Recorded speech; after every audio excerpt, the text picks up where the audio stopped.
दशकं 33 अम्बरीश चरितं मोक्षाब्दि रागम्। वैवस्वताख्यमनुपुत्र नभागजात नाभागनामक नरेन्द्रसुतोऽम्बरीशः सप्तार्णवावृतमही दयितोऽपि रेमे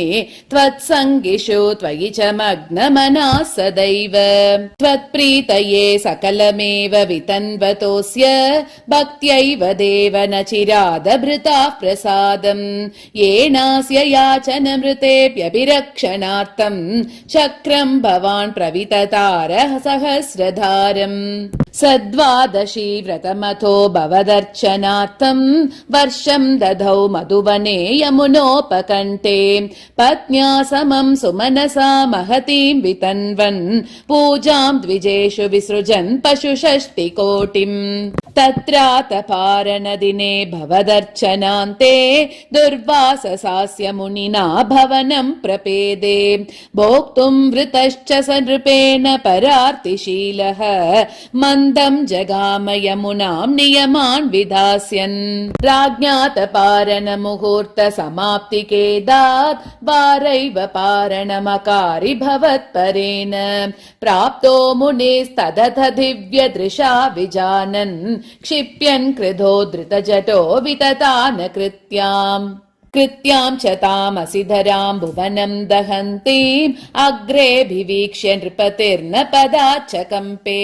त्वद्भक्तबादमभिवीक्ष्य सुदर्शनं ते कृत्यानलं शलभयन् मुनिमन्वदावीत् धावन्नशेष भुवनेषु बियास पश्यन् विश्वत्र चक्रमपि ते गतवान् विरिञ्चम् कः कालचक्रमतिलङ्घयतीत्यपास्तः शर्वं ययौ स च भवन्तमवन्दतैव भूयो भवन्निलयमेत्य मुनिं नमन्तम् प्रोचे भवानहमृषे ननु भक्तदासः ज्ञानं तपश्च विनयान्वितमेव मान्यम् याह्य अम्बरीश पदमेव भजेति भूमन् तावत् समेत्य मुनिना स गृहीत पादो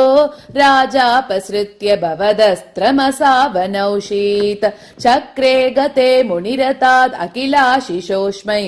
त्वद्भक्तिमागसि कृतेऽपि कृपां च शंसन् राजा प्रतीक्ष्य मुनिमेक समामनाश्वान् सम्भोज्य साधु तमृषिं विसृजन् प्रसन्नम् भुक्त्वा स्वयं त्वयि ततोऽपि दृढं रथोऽभूत् सायुज्यमाप च समां पवनेशपायाः। नारायण अखिल गुरो भगवन्नमस्ते। सर्वत्र गोविन्द नाम संकीर्तनं गोविन्द गोविन्द।